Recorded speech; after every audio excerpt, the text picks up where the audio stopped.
a doença. Bom, então vou falar brevemente de história, até para a gente entender como as vacinas são feitas. Eu achei interessante colocar para vocês como foi desenvolvida a primeira vacina e como então se conheceu o processo de imunização. Então, este senhor, Edward Jenner, era um médico britânico, que então, em 1796, estava estudando a varíola. Então, a varíola é conhecida na história da humanidade desde antes da era cristã. Era uma doença que causava muitas mortes, ela tem cerca de 30% de mortalidade, então uma doença grave. Enfim, então não havia tratamento, né? O principal sintoma são a formação de feridas ao longo do corpo da pessoa, com muito pus, que causam muita febre, então realmente era uma doença muito grave. Então, o médico Jenner, né, estudando a varíola, ele percebeu que as vacas apresentavam uma doença muito semelhante à varíola humana, então elas tinham essas feridas, principalmente aqui na região das tetas, mas era uma doença branda, então o gado não vinha a falecer, enfim, era uma doença semelhante à varíola humana, mas muito mais branda. E ele observou também que as mulheres que ordenhavam as vacas também apresentavam, então, essa forma da varíola, mas de uma maneira mais branda. E que essas mulheres não eram acometidas pela varíola humana. Então, elas pegavam essa varíola, possivelmente da vaca, de uma forma mais branda, e de alguma forma, por esse motivo, elas não tinham a varíola humana. Então, observando isso, o Jenner resolveu fazer um experimento, visto para os dias de hoje, né, bem absurdo, mas enfim, foi o que levou ele a descobrir, então, como ocorria a imunização. Então, ele pegou o pus das mãos de uma mulher que tinha essa varíola, a forma bovina, né? Então, ela tinha essa varíola mais leve, que ela pegou da vaca. Ele pegou o pus da ferida e inoculou em um menino de 8 anos. Esse menino, então, teve também a forma leve da doença. Então, ele apresentou algumas feridas mais leves e depois de alguns dias ele estava curado.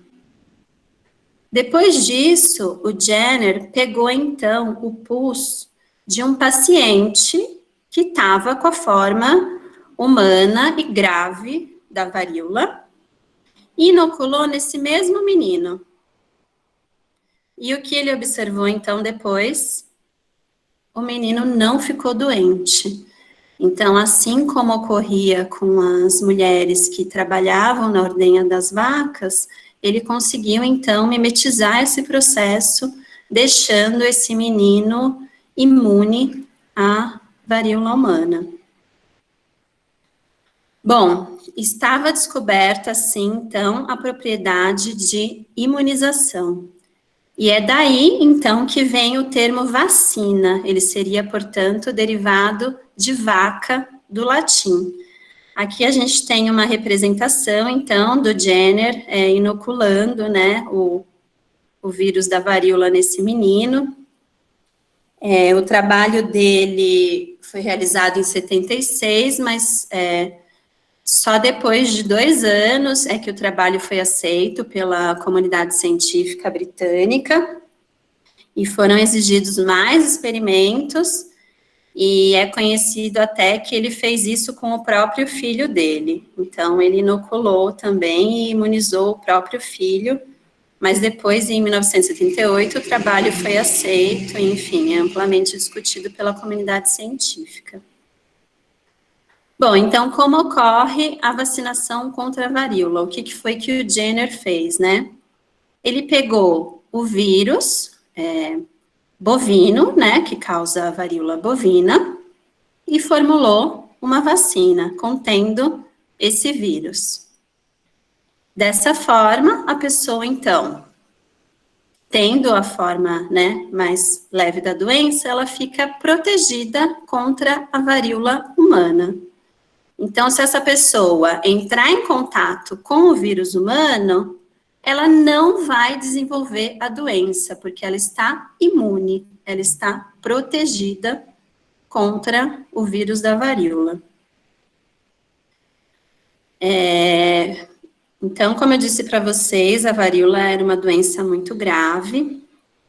Só no século XX, ela foi responsável por 500 milhões de mortes, né? Então, em 1967, a ONU criou um programa muito grande de vacinação contra a varíola, porque em 1967 ainda a incidência de varíola ainda era muito alta, eram cerca de 15 milhões de pessoas por ano que desenvolviam a doença. Então, esse trabalho durou cerca de 10 anos, esse trabalho de imunização, até que o último caso de varíola foi documentado em 1977 na África, é o último caso conhecido de contágio comunitário de varíola. Então, a varíola foi considerada erradicada pela Organização Mundial de Saúde em 1980. Saiu até mês passado, não sei se vocês viram, uma comemoração, né, que então estava fazendo 40 anos da erradicação da varíola, e só foi possível graças à vacinação. Bom, então, para a gente resumir essa descoberta de Jenner e resumir, né, um pouco sobre as vacinas, elas são compostas por parte de bactérias ou vírus, ou mesmo vírus e bactérias inteiros, mas atenuados ou mortos. Ao serem introduzidas, então, no nosso corpo, elas vão gerar uma reação semelhante à que ocorreria no caso de uma infecção, né, no caso da infecção pelo patógeno. Isso vai levar à produção de anticorpos que tornam o organismo imune, ou pelo menos mais resistente ao agente patogênico. Como elas funcionam? Então, na vacina, a pessoa vai receber o agente causador da doença, mas esse agente está inativo ou atenuado, ou seja, ele não é capaz de gerar a doença, ele gera a resposta imune, mas não gera a doença. O nosso corpo reconhece esse agente e cria defesas contra ele, através do nosso sistema imunológico. Assim, nós estamos imunes a essa doença, estamos protegidos. Quando entramos em contato com o verdadeiro causador da doença, o nosso corpo já possui defesas prontas. Então, de imediato, essas defesas são acionadas e a gente não desenvolve a doença. Então, é assim que as vacinas protegem a gente. Portanto, não ficamos doentes. Bom, o primeiro passo para se desenvolver uma vacina, na verdade, é entender a doença, entender como é esse agente causador da doença, como é esse vírus, essa bactéria, e que resposta esse micro-organismo causa no nosso corpo. Então, o primeiro passo para se desenvolver uma vacina, na verdade, é conhecer a doença. Então, como ficamos doentes, né? Os micro-organismos causadores de doença entram no nosso corpo, e por ser um micro-organismo novo, né, se a pessoa nunca foi contaminada, ela não possui defesas contra esse agente patogênico. Como não temos defesa, ficamos doentes.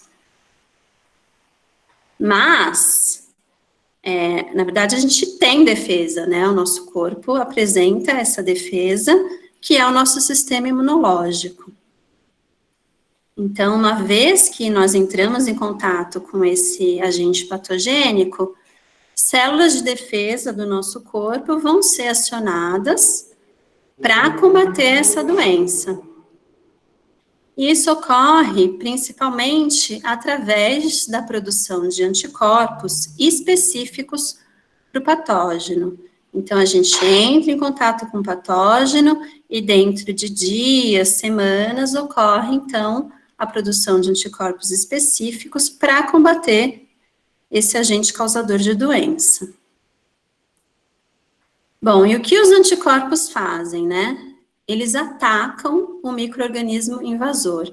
Então, eles são específicos para esse micro-organismo invasor, né? E eles vão se ligar ao micro-organismo, tanto no sentido de inativá-lo, então eles conseguem recobrir o micro-organismo invasor, com o objetivo de inativá-lo, e além disso, eles conseguem, então, os anticorpos sinalizam outras células de defesa do nosso corpo para ajudar a combater a doença. Bom, então, os anticorpos atacam o micro-organismo invasor com o objetivo de inativá-lo, para que a pessoa, então, se recupere e fique saudável novamente, né, combatendo, então, esse agente causador da doença. Mas, o que é interessante é que, além disso, uma vez em contato com esse micro-organismo, o nosso corpo é capaz de gerar uma memória imunológica. Então, essas células que combateram esse organismo, as células, né, produtoras de anticorpos, elas ficam reservadas no nosso corpo durante anos. E é isso que a gente chama, então, de memória imunológica. São essas células de defesa que já entraram em contato com o micro-organismo, ou seja, elas já foram ativadas, é uma imunidade que a gente chama de imunidade adquirida, e mesmo a doença, então, já tendo sido combatida, essas células vão ficar no nosso corpo, e se a gente entrar em contato de novo com esse micro-organismo, o nosso corpo já tem defesas prontas. Então, ao invés da gente ter que esperar dias ou semanas para produzir uma defesa específica para o agente causador da doença, com a memória imunológica, a gente já tem essa defesa pronta. E é justamente nessa propriedade de memória imunológica que se baseiam as vacinas. Então, o objetivo da vacina é gerar uma memória imunológica para que, então, a gente fique imune àquela doença. Bom, então, dá para entender por que o sistema imunológico é tão importante, né? Então, são diversos órgãos que pertencem fazem parte do nosso sistema imunológico.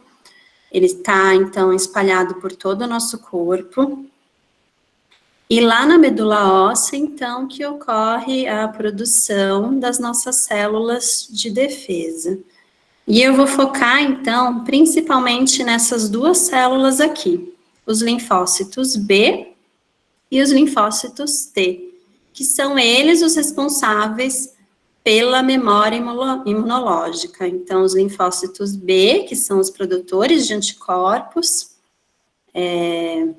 responsáveis, então, pela nossa imunidade humoral, e os linfócitos T, que são responsáveis pela nossa imunidade celular, e ambos vão gerar, então, a nossa memória imunológica. Então, aqui, vou focar nessa figura só nos desenhos, não prestem atenção nos textos, até porque está em inglês, eu não consegui achar uma figura boa em português, mas eu vou explicando para vocês, então não se atenham ao texto, vamos focar apenas na imagem. Então, vamos supor aqui que a gente tem uma vacina sendo injetada no nosso corpo. Essa vacina, então, vai conter vírus atenuado, ou vírus inativo, ou parte dos vírus, que aqui, então, a gente está chamando de imunógenos. Então, é aquele agente capaz de gerar a resposta imunológica, mas no caso da vacina, ele não vai gerar a doença, né? Então, uma vez injetada no nosso corpo, a vacina contendo, então, esses imunógenos, vai ativar as nossas células de defesa. Então, aqui a gente tem o linfócito B sendo recrutado, né? E esse linfócito B vai, então, produzir anticorpos específicos para esse agente que estava na vacina. Então, esses anticorpos vão se ligar nos imunógenos com o objetivo de inativá-los. E como eu disse para vocês, também, uma vez ligados, esses anticorpos conseguem sinalizar para outras células de defesa, então, para ajudarem a combater, né, enfim, esse agente estranho que está entrando no corpo. E, além disso, a gente tem, então, o recrutamento dos linfócitos T. Aqui a gente tem, então, os T-helpers, né, que são os linfócitos T ajudantes, que vão, então, produzir citocinas para sinalizar, então, né, o nosso corpo e outras células de defesa que tem um agente estranho entrando no nosso corpo. Então, é isso que vai gerar todo o processo inflamatório. E essas citocinas liberadas vão também sinalizar e ativar os linfócitos T assassinos, né, que são os killers. E esses, então, são responsáveis, então, por eliminar células do nosso corpo que foram infectadas por esse agente causador de doença, né? Então, é assim que ocorre o nosso, né, o reconhecimento do nosso corpo a esse agente estranho que está entrando no nosso corpo. Como é uma vacina, o agente não vai causar a doença, mas o sistema imunológico é ativado e vai combater esse agente da mesma forma. E o mais interessante é que, então, a gente tem a geração das células de memória. Então, aqui tem um linfócito. Tem aí? Tem alguém falando? Tem um linfócito B de memória, que foi gerado, e um linfócito T de memória. Então, aqui a gente está gerando uma memória imunológica. Tem alguém com o microfone ligado aí. Obrigada. Então, aqui a gente está gerando uma memória imunológica humoral, né? Responsável pela produção de anticorpos, e uma memória imunológica celular. Então, essas células de memória ficam armazenadas no nosso corpo durante anos, décadas, e se por acaso a gente entrar em contato com o agente causador dessa doença específica, elas são prontamente ativadas e multiplicadas no sentido de combater o agente antes que a gente fique doente. Então, é através da geração de memória imunológica que as vacinas funcionam. Bom, então aqui eu fiz um resumão de como as vacinas funcionam, né? Então, tem lá o agente causador da doença, mas esse agente está inativo. Então, né, é isso que tem dentro das vacinas. A gente vai lá no posto, recebe a vacina, e isso vai gerar, então, células de defesa que vão produzir anticorpos específicas para esse agente, que vão, então, gerar essas células de memória, vão gerar uma memória imunológica. Se, por acaso, a gente entrar em contato com um agente ativo, ou seja, com um real causador da doença, a gente já tem anticorpos prontos para combater esse agente. Então, nós não ficamos doentes, permanecemos pessoas saudáveis. Bom, então, quais são as características de uma vacina ideal? Ela tem que gerar uma imunidade efetiva, Então, ela tem que gerar memória imunológica. É ideal, então, que ela gere tanto uma memória imunológica de anticorpos, quanto de linfócitos T, então, uma memória humoral e uma memória celular. É ideal que ela gere um bom nível de proteção sem a necessidade de várias doses.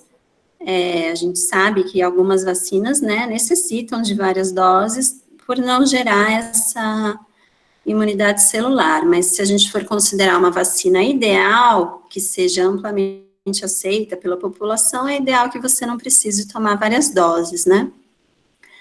Elas têm que ser seguras, ou seja, não causar a doença e, claro, não causar morte. Tem que ter um baixo custo por dose, né? Se a gente for pensar que o objetivo é você imunizar toda a população, tem que ser uma coisa viável, então não adianta ter um alto custo, né? Que o governo não vai ser capaz de imunizar a população como um todo. Tem que ser de fácil administração, exatamente para que as pessoas, né, aceitem tomar a vacina. E tem que ter poucos efeitos colaterais também para ter uma maior aceitação da população. Então, aqui nessa tabela tem os tipos de vacinas que a gente toma hoje, né?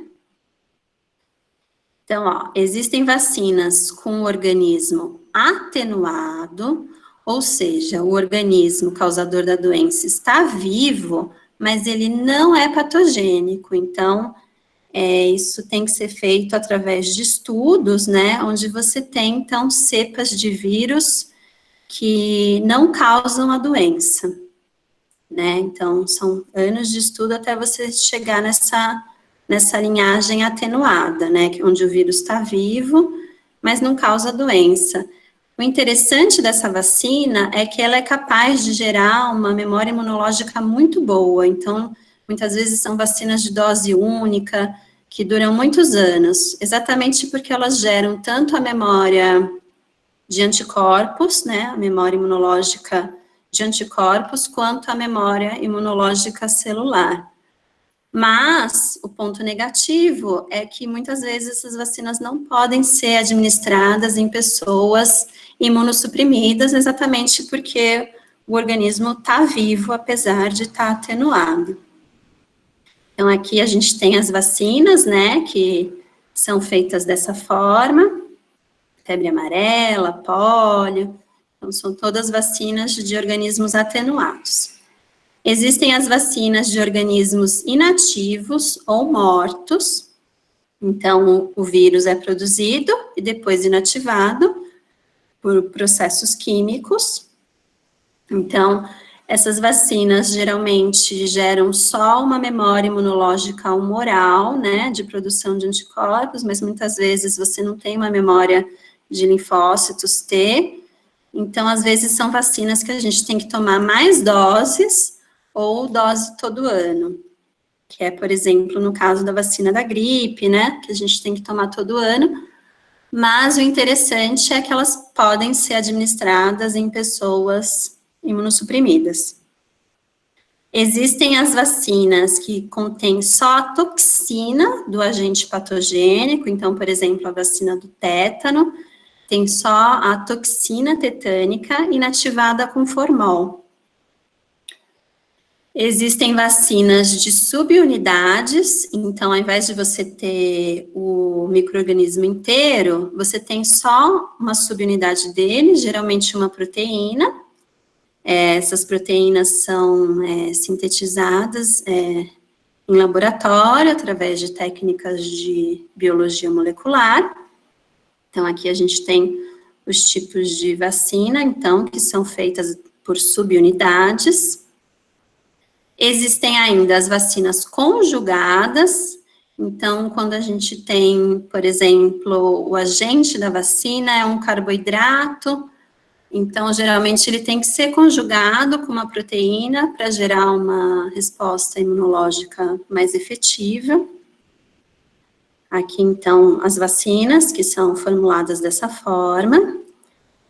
E agora, as vacinas que, na verdade, a gente tem escutado mais, agora, né, nesses tempos de pandemia, que são as vacinas de DNA, quando a gente, então, né, a gente consegue imunizar a pessoa utilizando um DNA que vai ser introduzido e a pessoa vai, então, produzir alguma proteína do agente patogênico, né, do micro-organismo, e aí, então, gerar uma imunidade. Essas vacinas ainda não são utilizadas, elas estão apenas em testes clínicos. E as vacinas usando vetores recombinantes, como, por exemplo, adenovírus. Então, geralmente são utilizados vírus que não são capazes de se replicar dentro do nosso corpo, eles são simplesmente carreadores também de uma molécula, né, de DNA, para que então a gente consiga produzir a proteína do agente patogênico. Eu vou falar um pouco mais sobre elas no final da apresentação, quando a gente for falar sobre as vacinas atualmente que estão sendo feitas, as vacinas para o COVID. Mas ambas ainda estão em testes clínicos. Nenhuma das vacinas que a gente utiliza, né, no nosso calendário é feita dessa forma. Bom, como são feitas as vacinas no Brasil? O Brasil produz, então, 75% das vacinas que são distribuídas no serviço público e é um dos países que mais distribui vacinas gratuitamente. E desses, então, 75% que é produzido aqui, metade é produzida no Instituto Butantan, aqui de São Paulo, e um outro grande produtor é a Fiocruz, lá no estado do Rio. Bom, a produção de vacinas ainda depende de uma técnica muito antiga, que é o cultivo de ovos embrionados. Então, os vírus, né, do agente patogênico são produzidos dentro de ovos, depois são retirados dos ovos, purificados, e aí vão compor as vacinas. Então, aqui a gente tem a inoculação do vírus, que é causador da doença, né, dentro do ovo, e junto tem que ser inoculado um vírus adaptado para crescer em ovos. Então, ambos são injetados aqui, então, né, nessa cavidade alantoide dentro do ovo. Eles vão sofrer uma fusão, então, gerando um vírus que é capaz de se reproduzir dentro do ovo, mas que tem os agentes, né, os antígenos que vão gerar resposta imunológica no nosso corpo. E é interessante usar o ovo, porque ele já é um ambiente estéril, né, por si só, o ovo é estéril, e é uma técnica relativamente simples e barata. Então, é assim que são produzidas as vacinas da gripe no Instituto Butantan. Bom, então, como eu disse para vocês, né, o vírus é injetado aqui dentro do ovo, mais especificamente nessa cavidade, na alantoide. E esse ovo, então, é mantido em estufas a 37 graus durante 3 dias, para o vírus né, se multiplicar lá dentro. Então, vocês imaginem a quantidade de ovos que são necessários para produzir uma vacina, então, para toda uma população. Bom, então, após esses 3 dias, os vírus são retirados do ovo e são purificados por processos de centrifugação. Depois disso, se for, por exemplo, no caso da vacina da gripe, esse vírus é inativado por agentes químicos, geralmente detergentes, formol, e é então isso que vai compor a vacina. E isso tem que ser produzido em larga escala, para, né, você conseguir imunizar a população como um todo. E isso, claro, é numa vacina já padronizada, né? Mas se fosse, por exemplo, uma vacina nova, uma vez produzida, ela teria que ser testada para você ver se ela, né, vai gerar uma resposta imunológica sem gerar a doença. E aqui eu coloquei essa imagem só para comentar com vocês que também acontece no Instituto Butantan a produção de soro antiofídico. Então, se a pessoa é picada por cobra, né, uma pessoa é picada por cobra, ela vai até o Instituto Butantan para receber o soro. E o soro já contém os anticorpos, né? Então, se você for pensar, a pessoa foi picada pela cobra, não dá tempo de você esperar ela produzir a sua própria defesa, senão ela vai morrer antes. Então, a ideia é você dar anticorpos já prontos para essa pessoa, para ela, enfim, conseguir combater a toxina. Então, na verdade, são cavalos que recebem a toxina da cobra, né, por ser um animal grande, ele vai conseguir combater o veneno sem morrer, né, então ele recebe o veneno, ele vai gerar os anticorpos, e é isso que vai, então, ser utilizado no soro, que é um pouco o que a gente está vendo também em algumas pesquisas contra o coronavírus, utilizando plasma de pacientes que, né, já se recuperaram da doença, mas que ainda têm os anticorpos circulantes no sangue, então esses anticorpos estão sendo utilizados para tentar ajudar aquelas pessoas que estão em um estágio mais grave da doença. Então, também é uma linha de pesquisa que está sendo realizada. Bom, então vamos falar agora um pouco, que também tem sido muito discutido, que acho que é de interesse de todos, quais são as fases, né, para o desenvolvimento das vacinas. Então, a gente começa aqui numa fase 0, pré-clínica. Na verdade, faltou uma setinha aqui, porque antes a gente teria a fase de pesquisas, né? Pesquisar a doença, pesquisar o patógeno, mas enfim, vamos partir já aqui para uma fase pré-clínica, onde a vacina foi desenvolvida, e ela vai ser testada, então, em animais. São exigidos atualmente que se teste a vacina em 3 espécies diferentes. Então, esses testes visam analisar se a vacina é segura, se o animal não vai morrer quando receber, e se ela vai gerar anticorpos, se ela vai gerar uma resposta imune. Então, é isso que a gente chama de fase pré-clínica. Se a vacina passar por essa fase, aí ela vai começar a ser testada em humanos, que é onde a gente chama de fase clínica. Então, na primeira fase, a vacina é testada em voluntários humanos, em áreas não endêmicas, né? Então, em áreas que não estão sendo acometidas pela doença. E essa fase tem como objetivo principal testar a segurança da vacina, então se ela não vai causar doença, ou se ela não vai causar um efeito colateral muito grave, e também se ela vai gerar anticorpos, se a pessoa vai conseguir produzir anticorpos recebendo a vacina. Então, se ela passar por essa fase, ela vai para a fase 2. Então, essa fase, a pessoa recebe a vacina e depois ela recebe o patógeno. Mas isso tudo feito em um ambiente controlado, em um ambiente de laboratório.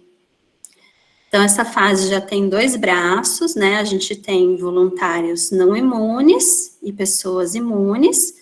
Essas pessoas, então, depois, né, de receberem ou não a vacina, são expostas ao agente causador da doença, para a gente ver se elas vão ficar doentes ou não. Então, o objetivo dessa fase é testar a eficácia da vacina, então, se realmente ela protegeu a pessoa, se a pessoa não ficou doente.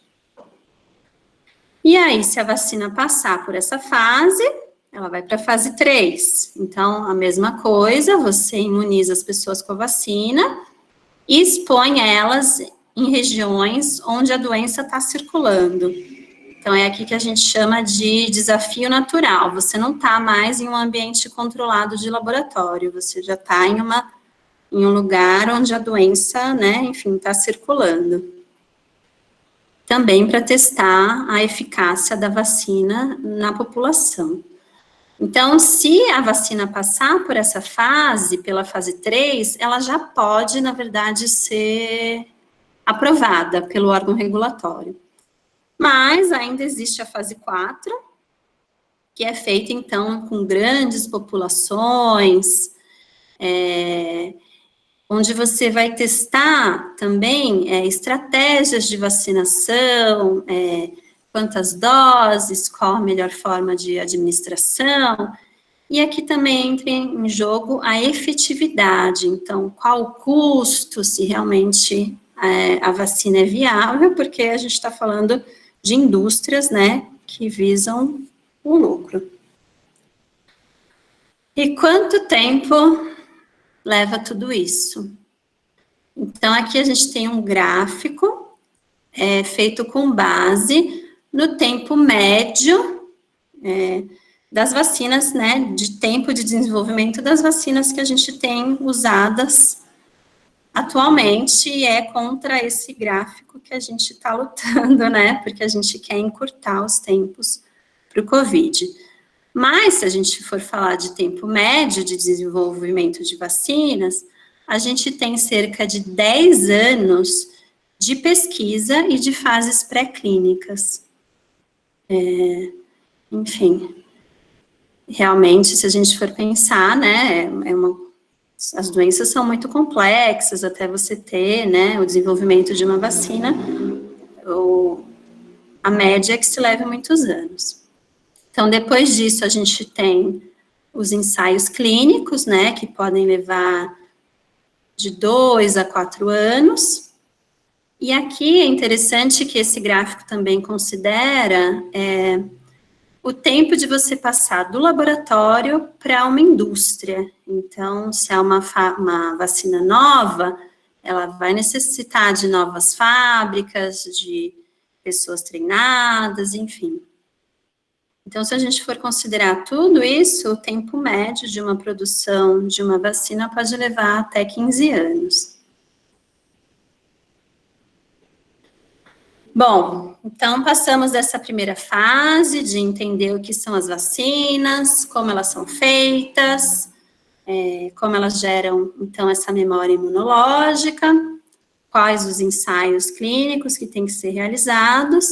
Então, agora eu trouxe para vocês algumas frases que a gente escuta muito para a gente discutir, então, se são mitos, ou seja, se são lendas falsas, ou se são verdades sobre as vacinas. Então, a primeira, as vacinas não são mais necessárias porque todas as doenças estão desaparecendo.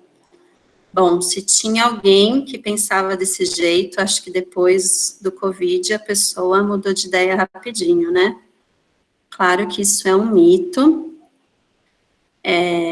Se a gente interromper a vacinação, muitas doenças que já tinham quase que desaparecidos voltariam com muita força. A gente teve esse exemplo, né, na prática, que foi o caso do sarampo. Infelizmente, muitas pessoas deixaram de dar a vacina do sarampo nas crianças, não só aqui no Brasil, mas em muitos países desenvolvidos, como países da Europa, e o sarampo voltou, né, em regiões que há muitos anos a gente não tinha relato. Hoje em dia a gente tem caso de sarampo. Então, na verdade, a única doença considerada erradicada, graças à vacinação, é a varíola. Para as outras doenças, a gente tem que continuar recebendo a vacinação. E também um exemplo que a gente teve, né, com o coronavírus, é que muitas vezes a doença não é tão frequente em uma região, mas devido à globalização, a gente tem um grande fluxo de pessoas, tanto a trabalho quanto a turismo. Então, não existe mais essa história de que essa doença só tem no meu vizinho, estamos todos sujeitos aos mesmos, né, aos mesmos tipos de micro-organismos. Os bebês são muito frágeis para receberem tantas injeções. Mito. Então, isso é uma preocupação, muitas vezes, né, de pais jovens, de que o bebê não teria como, né, o sistema imune não estaria pronto, que na verdade não é verdade. É fundamental que os bebês recebam as vacinas, porque eles estão tão expostos às doenças quanto um adulto, sendo, né, indo para a escola ou convivendo com parentes, então eles estão o tempo inteiro expostos a micro-organismos, e a única forma de protegê-los é através da vacinação. Então, é fundamental que os bebês sejam vacinados. Uma vacina de um vírus atenuado pode me passar uma doença que deveria prevenir.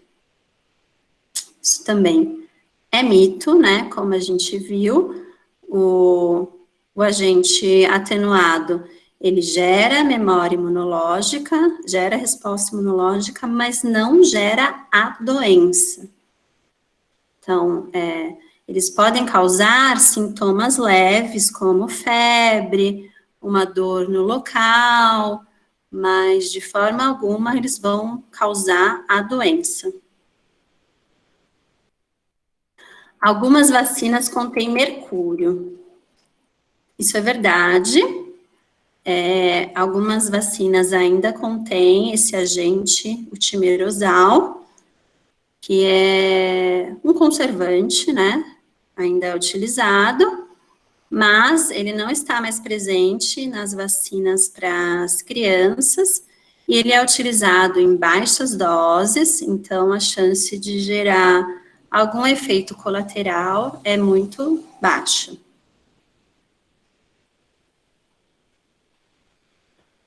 As vacinas causam o autismo. Mito. Isso saiu na mídia, né, no final dos anos 90, foi um desfavor de um cientista, né, esse cientista Andrew. Então, ele fez um estudo afirmando que a vacina, essa vacina tríplice, né, contra sarampo, cachumba, rubéola, estaria relacionada com autismo, o que gerou pânico e quedas nas taxas de imunização. Mas o estudo foi desacreditado, a própria revista recolheu o artigo, e depois disso foram feitos diversos estudos por sociedades sérias que mostraram que não há evidência científica de uma relação entre vacina e autismo. Então, não há nenhuma evidência científica que mostre essa relação. As vacinas podem ter efeitos colaterais. Verdade. Elas não são isentas de risco. Como eu já falei, os efeitos mais comuns são dor no local da injeção e febre. Claro que isso também depende da genética de cada um, se você vai ter efeito colateral ou não, sendo que a gente sabe que algumas crianças têm maior risco de efeito colateral do que outras. Mas de forma nenhuma elas vão causar a doença, é um efeito colateral e não é um efeito de causar doença. Vacinas garantem proteção? Infelizmente não. Elas não são uma garantia 100% de que a pessoa não vai ficar doente. Mas a chance é que, se você ficar doente, você vai ter uma forma mais leve da doença. Então, é o que acontece, por exemplo, com a vacina da gripe. Se a pessoa não ficar 100% imunizada, ela vai pegar uma forma mais branda da doença. A vacina da catapora, por exemplo, que ela é 80% eficaz contra a infecção, mas ela é 100% eficaz contra formas graves da doença. Então, a pessoa até pode ficar doente, mas de uma forma muito mais branda. E é claro também que a gente tem que considerar a imunidade em massa. Quanto mais pessoas forem vacinadas, menos aquele agente patogênico vai circular pela comunidade, então menos pessoas vão ficar doentes. As vacinas são apenas para crianças, mito. Então, existem vacinas para adultos, como, por exemplo, a vacina da gripe, que a gente sabe que tem que ser tomada todo ano, porque a cada ano ela tem uma formulação diferente, então são diversos vírus que causam a gripe, e a cada ano, então, é feito um estudo para ver quais são os vírus que estão circulando, ou, né, em maior abundância na população, e a vacina, então, é feita com esses vírus, e no ano seguinte podem ser que sejam outros. Então, é importante tomar a vacina da gripe todo ano. Mulheres grávidas não podem receber vacinas. Parcialmente verdade. Então, é claro que isso tem que ser discutido com o médico, mas geralmente grávidas não recebem vacinas com organismos atenuados, recebem vacinas apenas com organismos inativos, mas isso tem que ser conversado com o médico, porque depende da carteirinha de vacinação de cada um. As vacinas não são necessárias porque a doença foi erradicada. Mito, então, como eu falei para vocês, a única doença que a OMS considera erradicada é a varíola. As outras doenças ainda tem que ser, né, as pessoas continuam recebendo as vacinas porque elas não foram consideradas erradicadas. É importante se vacinar contra a gripe todo ano. Verdade, né? Já conversei isso com vocês, que a cada ano são tipos de vírus diferentes que estão circulando, então a vacina tem que ser tomada todo ano, e além disso, a vacina da gripe, por ser com micro-organismos inativos, ela não gera uma resposta imune tão duradoura, então é interessante que a cada ano a gente tome a vacina da gripe. Qualquer pessoa pode se vacinar contra a gripe sem restrições. Mentira, isso também tem que ser discutido com um médico, porque existem sim algumas contraindicações mesmo para vacina contra a gripe. Então, eu coloquei aqui um exemplo, a história de alergia a ovo. Como a gente viu, a vacina é produzida em ovos, pode ser que, enfim, por um processo, alguma proteína do ovo acabe ficando junto, e se a pessoa tem uma alta alergia ao ovo, talvez ela não possa receber a vacina da gripe. Então, isso também tem que ser discutido com o médico. Bom, então eu vou entrar agora na última parte da nossa conversa e falar um pouquinho, então, sobre as vacinas que estão sendo desenvolvidas contra o coronavírus. Então, aqui eu coloquei algumas informações, eu tentei pegar as informações mais atuais, porque, enfim, todo dia a gente recebe notícia nova sobre isso. Mas, em fevereiro, então, a Organização Mundial de Saúde afirmou que não esperava que houvesse uma vacina para o novo coronavírus em menos de 18 meses. Depois disso, diversos países formaram, então, coalizões com o objetivo de arrecadar fundos para que esse prazo seja encurtado o máximo possível. Então, como eu mostrei para vocês, o processo de desenvolvimento de uma vacina é extremamente caro. Você tem a fase de pesquisa, a fase de testes e a fase de manufatura. Então, é um processo extremamente caro. Então, o objetivo é que isso seja feito em menos de 12 meses, para que no início do ano que vem a gente tenha uma vacina já para poder ser usada.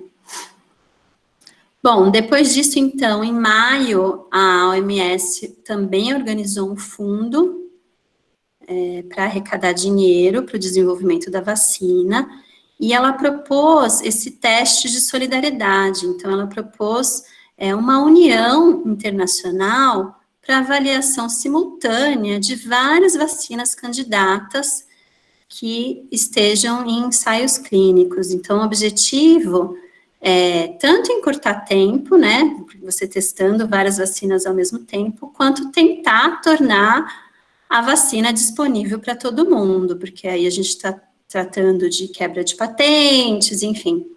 Então, tem sido muito discutido isso na Organização Mundial de Saúde, com o objetivo de que a vacina, depois de desenvolvida, se torne disponível. Então, esse mês, a gente já tem 120 candidatos à vacina em desenvolvimento, com 5 iniciando os estudos em seres humanos, então, estudos de fase 1 e 2. Bom, essas vacinas utilizam 10 plataformas tecnológicas, então, isso quer dizer, a plataforma tecnológica é se ela é uma vacina de DNA, uma vacina de vírus inativo, ou uma vacina de uma proteína. Então, essas que são consideradas as plataformas tecnológicas, sendo que as plataformas baseadas em DNA e RNA mensageiro têm se mostrado promessas, porque elas geram uma grande resposta imunológica, então uma resposta imunológica forte, e elas podem ser produzidas rapidamente em larga escala. Então, são grandes promessas as vacinas de DNA e RNA mensageiro para o coronavírus.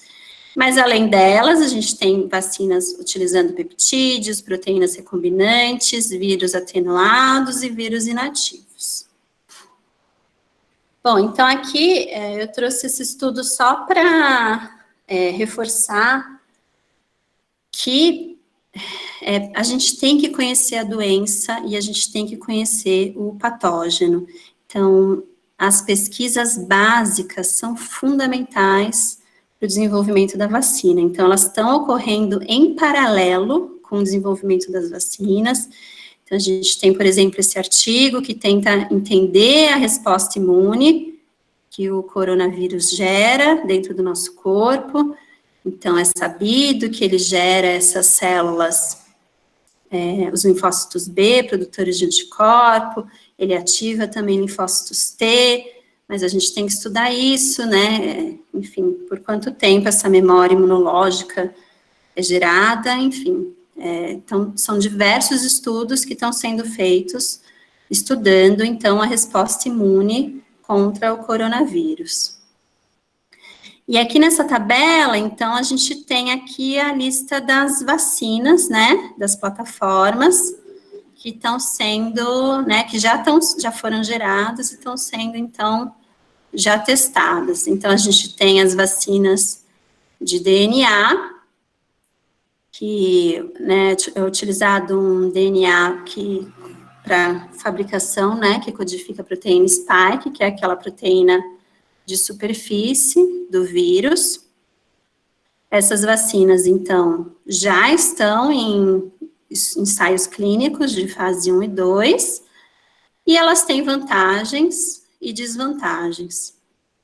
Tem também as vacinas utilizando vetores virais, então, está sendo muito utilizado esse adenovírus de primata, né?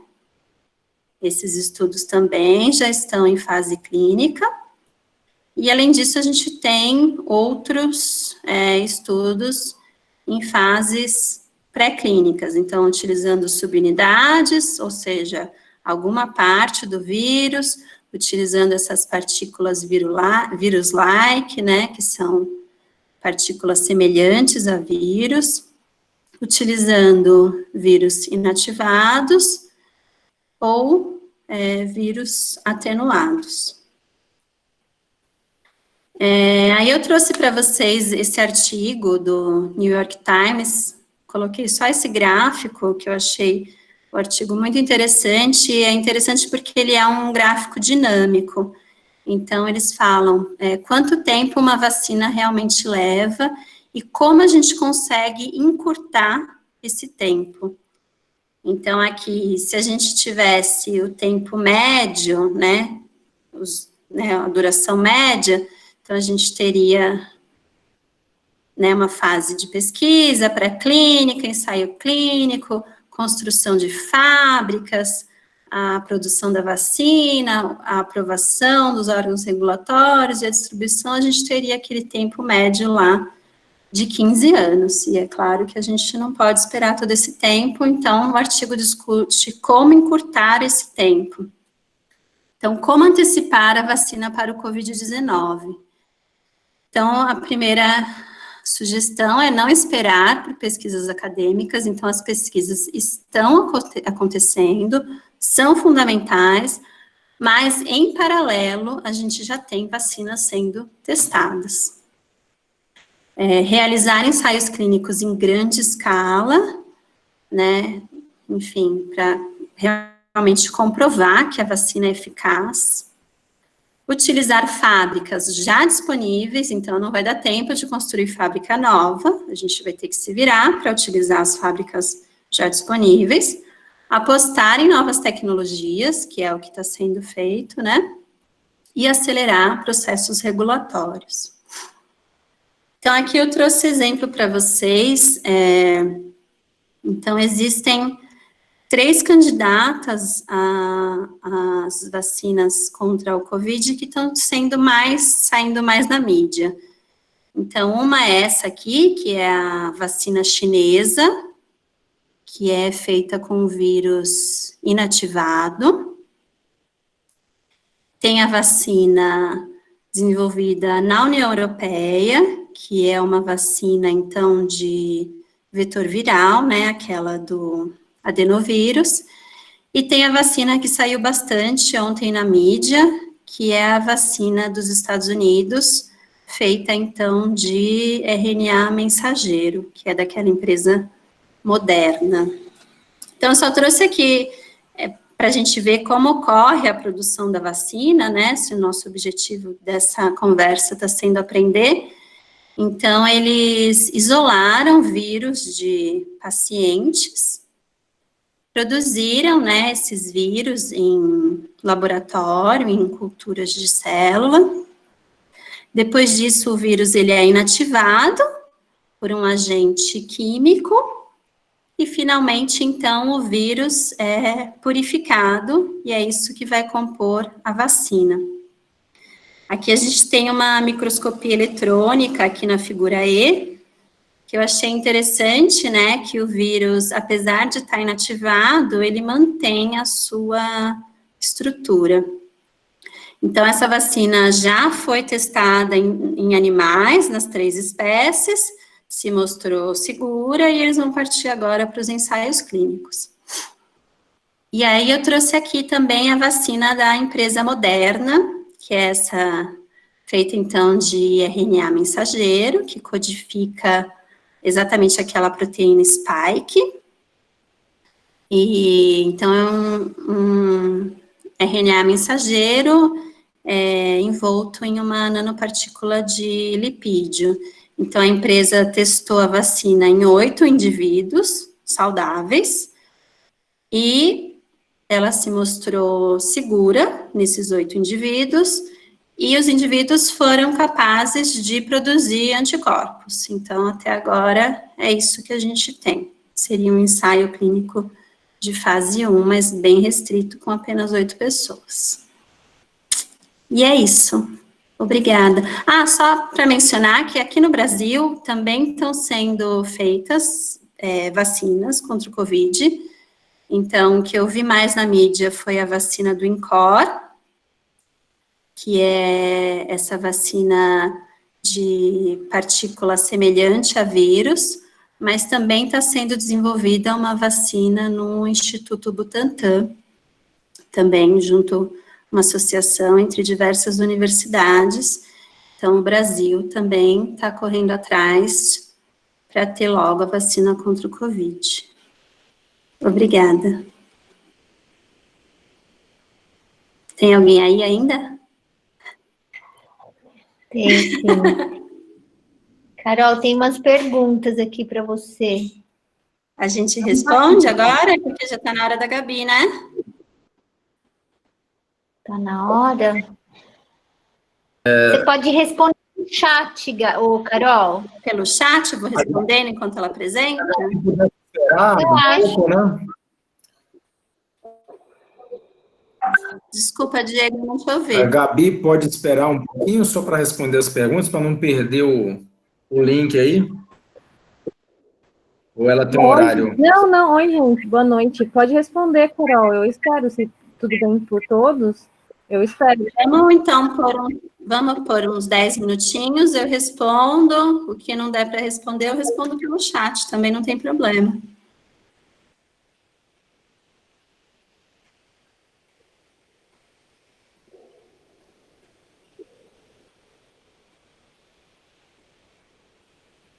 Tá vendo aí, Carol, no chat? Espera aí que eu vou tentar jogar para cima. Mas eu posso ler também, Carol. Vou conseguir aí.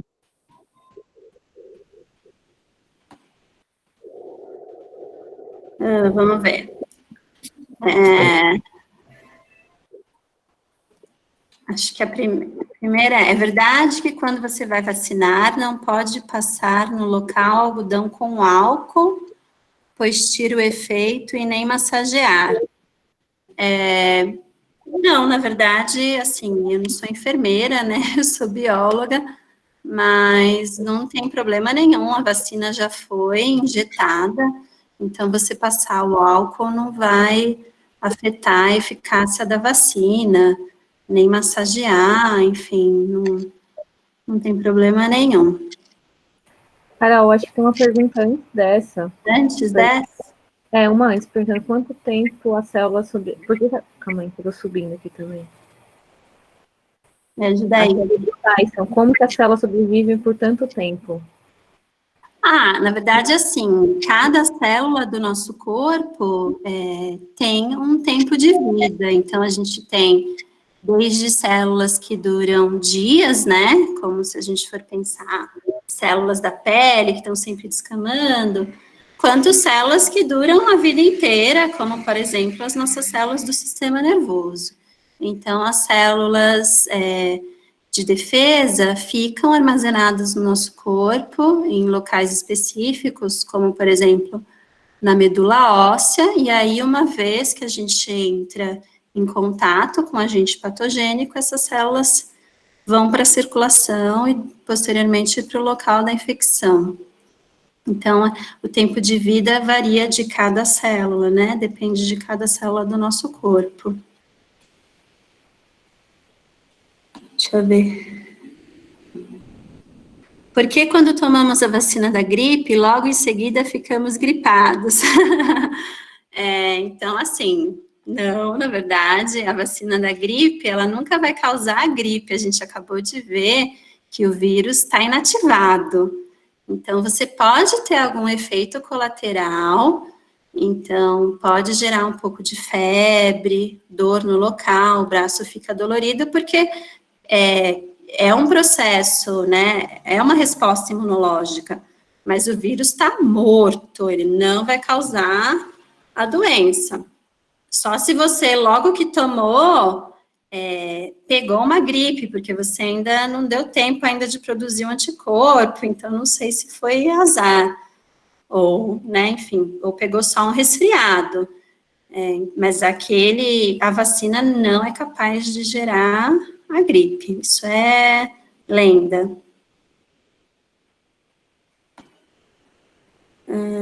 Os anticorpos da mãe podem ser passados pelo filho para o filho durante a gravidez.